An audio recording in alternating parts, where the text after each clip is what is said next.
Sobat sastra mungkin sudah familiar dengan nama Djoko Pinurbo. Puisi-puisi yang dilahirkan oleh penyair yang dikenal nyeleneh ini memang banyak diminati. Selain karyanya, sosoknya pun tidak kalah membuat penasaran.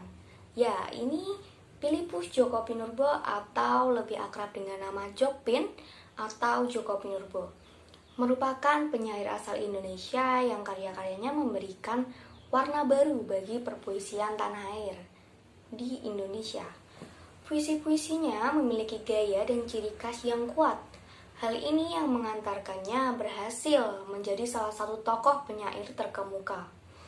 Beliau lahir di Sukabumi 11 Mei 1962. Ia memiliki istri bernama Nurnaini Amperawati Firmina yang dikaruniai 2 orang anak, yaitu Pasca Wahyu Wibisono dan Maria Azalia Anggraini.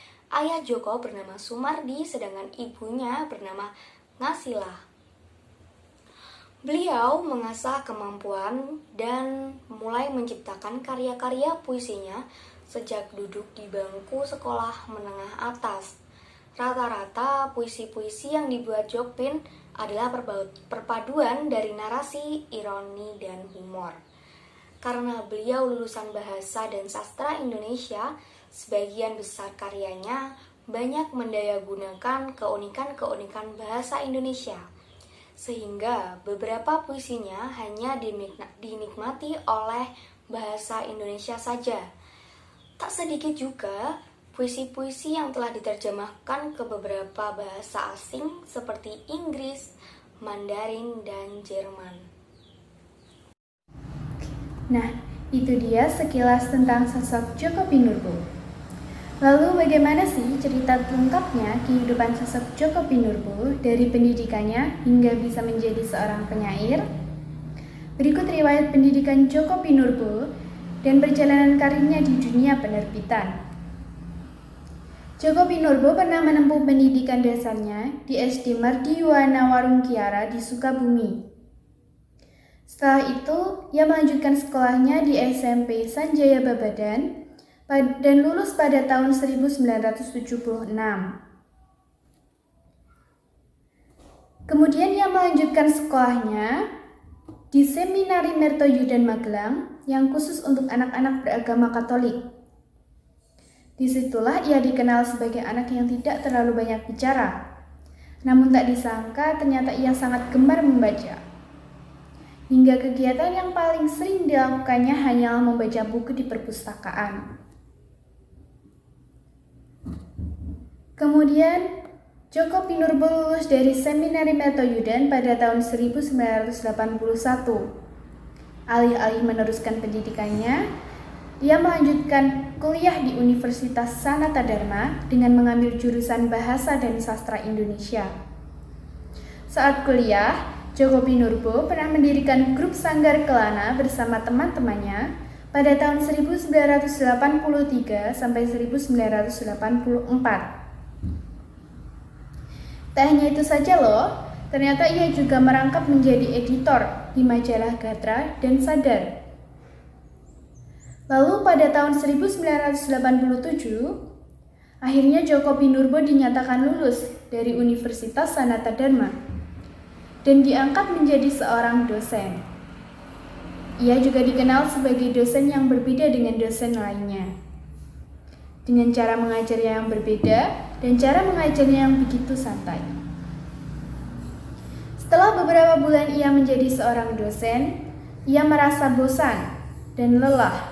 Kemudian ia beralih profesi menjadi seorang editor di Gramedia pada tahun 1992. Awalnya ia bekerja di kantor pusat di Jakarta, namun setelah beberapa bulan kemudian ia dipindahkan di Yogyakarta. Di sana, ia bekerja di unit Gramedia yang mencetak buku-buku pelajaran sekolah, yaitu Grasindo. Selain menjadi editor, Djoko Pinurbo juga turut serta dalam proyek Sekolah Dasar Mangunan yang digagas oleh Romo Mangunwijaya dan Gramedia. Beliau adalah salah satu orang yang sangat percaya dan mengagumi potensi Djoko Pinurbo sebagai seorang penyair. Nah, Itulah riwayat pendidikan Djoko Pinurbo dan perjalanan karirnya di dunia penerbitan. Selanjutnya, bagaimana sih perjalanan Djoko Pinurbo bisa menjadi seorang penyair? Ternyata awalnya Djoko Pinurbo terinspirasi dengan Gunawan Muhammad dan Sapardi Djoko Damono. Dirinya merasa tergugah dan sangat terinspirasi saat membawakan puisi milik Gunawan yang berjudul Kuatrin tentang sebuah poci. Sementara Sapardi Djoko Damono membuat Djoko Pinurbo bisa memahami sesuatu secara sederhana melalui karyanya yang berjudul Dukamu Abadi yang dirilis tahun 1969.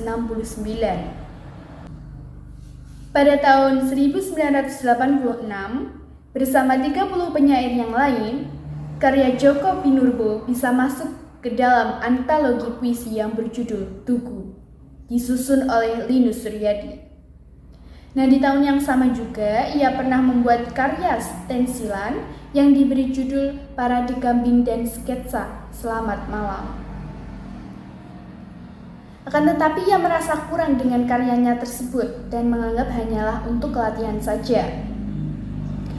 Bahkan beliau pernah membakar semua karya-karyanya karena dianggap tidak layak oleh penerbit.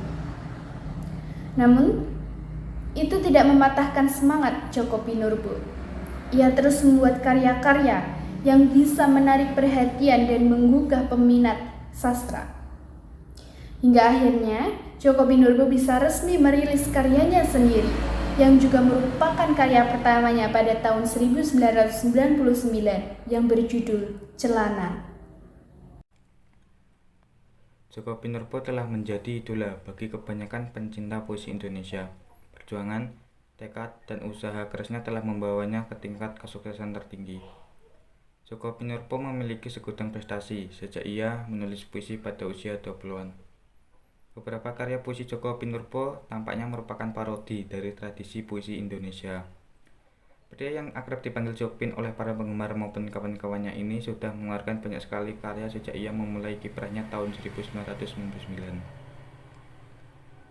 Jokpin sudah menjadi penyair besar yang telah mengharumkan dunia puisi, baik dalam negeri ataupun internasional. Djoko Pinurbo juga telah meraih banyak sekali penghargaan, terutama penghargaan yang berhubungan dengan karya yang pernah dibuatnya. Dua puisi Djoko yang berjudul Di Bawah Kibaran Sarung dan Pacar Kecilku pernah mendapatkan Khatulistiwa Literary Award. Ia juga sering diundang dalam acara pembacaan puisi internasional. Beberapa di antaranya yaitu Poetry Festival Winternationen Transnasional tahun 2001 di Inggris, Festival of Art Winternationen 2002 di Belanda, serta Indonesia Poetry Forum tahun 2012 di Jerman. Djoko Pinurbo juga pernah diundang dalam acara Festival Puisi Indonesia Internasional tahun 2002 di Solo, Jawa Tengah. Ia juga pernah mendapatkan penghargaan Tokoh Sastra Terbaik versi majalah Tempo dan juga puisi terbaik dari Dewan Kesenian Jakarta. Tak cukup itu saja, ia juga pernah mendapatkan penghargaan bergengsi Siawrit Award pada tahun 2014. Selain itu, Sri Sultan Hamengkubuwono X juga pernah memberikan penghargaan berupa anugerah kebudayaan sebagai pelestari seni. Dan masih banyak lagi prestasi Djoko Pinurbo yang lainnya.